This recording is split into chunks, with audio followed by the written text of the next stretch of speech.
नरकाग्नि the hell fire part 8।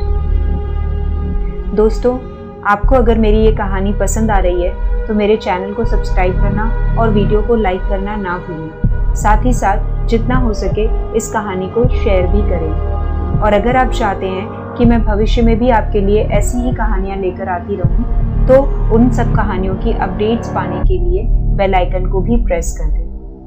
अगर आपने इस कहानी के पिछले भागों को नहीं सुना है तो पहले उन्हें सुन लें, वरना आगे की कहानी आपको समझ नहीं आएगी। तो चलिए शुरू करते हैं। अलग सबसे अलहदा सी, मैं जवाब खुद का खुद ही पहेली सी, खुद में सिमटी खुद में बिखरी सी, ये मैं ही हूं ना या फिर कहानी कोई अलिफ लैला की। मैं अलग क्यों हूँ, मेरी जिंदगी का सबसे उलझा हुआ सवाल है ये। यह तो मुझे भी नहीं पता था कि मैं सबसे अलग क्यों हूँ, या शायद थोड़ा थोड़ा पता भी था। दरअसल अनाथ आश्रम में जितने भी बच्चे थे उनके वहां होने का कोई न कोई सबूत अनाथ आश्रम के रजिस्टर में दर्ज था।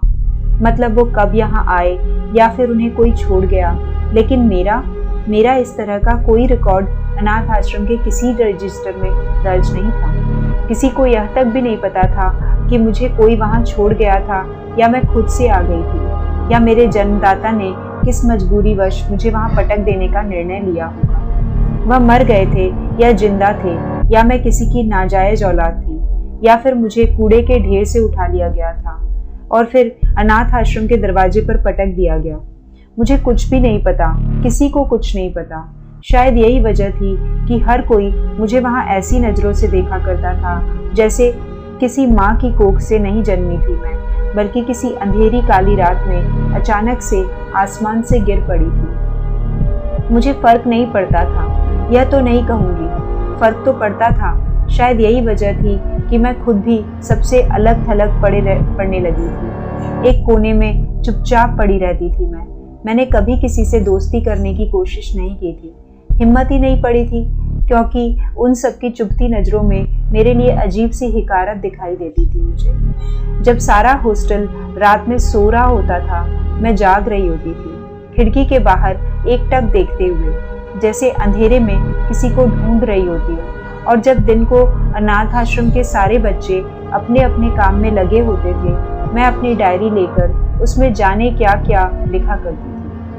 कभी कभी तो मुझे ऐसा लगता था जैसे मेरी ही डायरी किसी अनजान की लिखी हुई है। बढ़ती उम्र के साथ मन में एक अजीब सा डर भी करवट बदलने लगा था। स्वयं के वजूद के खो जाने का डर, दुनिया के मेले में हमेशा के लिए गुमनाम हो जाने का डर, और स्वयं के वजूद को बचाए रखने का जो इकलौता विचार मेरे मन में आया था, वह था स्वयं को सबसे अलहदा, सबसे विशेष साबित करना। खुद को अति विशिष्ट साबित करने के चक्कर में मैंने जो किया था, उसका असर कुछ यूं हुआ कि अब सबकी नजरों में मेरे लिए एक अज्ञात सा डर दिखाई देने लगा था। और अजीब बात थी कि मुझे ये सब अच्छा लगने लगा था। एक अजीब सा आत्मविश्वास महसूस करने लगी थी मैं, जो पहले कभी नहीं किया था। मुझे आज भी वो दिन अच्छे से याद है। मैं अकेली बैठी थी अनाथ आश्रम के पार्क में, जैसा कि अक्सर ही होता आया था। तभी लड़कियों की एक टोली मेरे अकेलेपन का मजाक बनाती हुई मेरे सामने से गुजरी।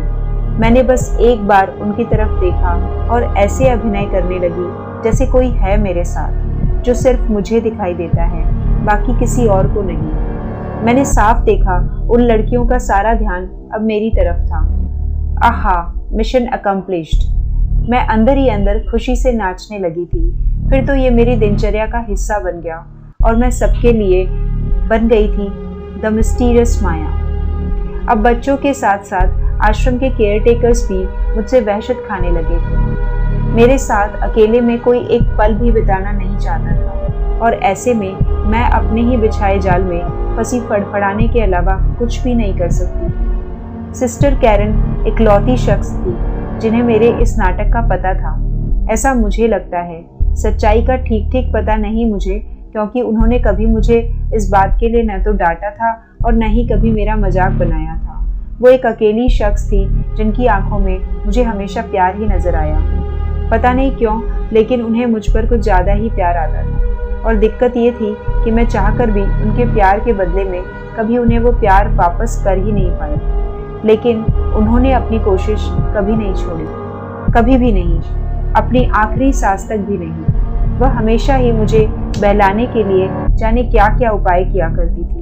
शायद मेरे व्यवहार से उन्हें मेरे भविष्य को लेकर किसी तरह का कोई डर था कि शायद मैं बड़ी होकर किसी तरह की कोई सोशियोपैथ ना बन जाऊं। और सच कहूं तो पूरी तरह से गलत भी नहीं थी वो। आज मैं जो भी हूं और जिस तरह के भी काम करती हूं उसे समाज बहुत अच्छी नज़र से तो नहीं देखता है। मुझे चुड़ैल, डायन, मनहूस और जाने कितने स्टैंडर्ड उपाधियों से पुकारा जाता है। किसी के घर कुछ बुरा हो, लोगों की शक की सुई सबसे पहले मेरी तरफ घूमती है। पता नहीं क्या टोना टोटका कर दिया हो। उन्हें ऐसा लगता था कि मैं फिल्म और सीरियल में दिखाई जाने वाली डायन या चुड़ैल टाइप कोई हूँ, जो अपनी शक्तियाँ बढ़ाने के लिए आत्माओं का आवाहन किया करती है। खैर, उनकी मर्जी, जैसा सोचना है सोच सकते हैं। आखिर सोच की घोड़ी या गधी को सरपट किसी भी दिशा में दौड़ने से भला कौन रोक सकता है। ये सब कब शुरू हुआ, कैसे शुरू हुआ, मुझे ठीक ठीक याद भी नहीं है। बस पता चल गया कि मैं ये कर सकती हूँ। ऐसा नहीं है कि मैं अनपढ़ हूँ या बेवकूफ़ हूँ या मुझे कहीं अच्छी जॉब नहीं मिल सकती, लेकिन जिस तरह की छवि मैंने अपनी बना ली थी, शायद ही उससे मेरा पीछा छूटने वाला था। इस काम में पैसा भी ठीक ठाक था और कम से कम मुझे बॉस की झिड़की भी नहीं सुननी पड़ती थी और ना ही किसी कलीग की वासना भरी नज़रों का सामना करना पड़ता था। हाँ, मन में कभी कभी मलाल सा जरूर उठता है कि मैं उन्हें ठग रही हूँ, लेकिन फिर दिमाग कहता है कि दुनिया ठगी का ही तो नाम है।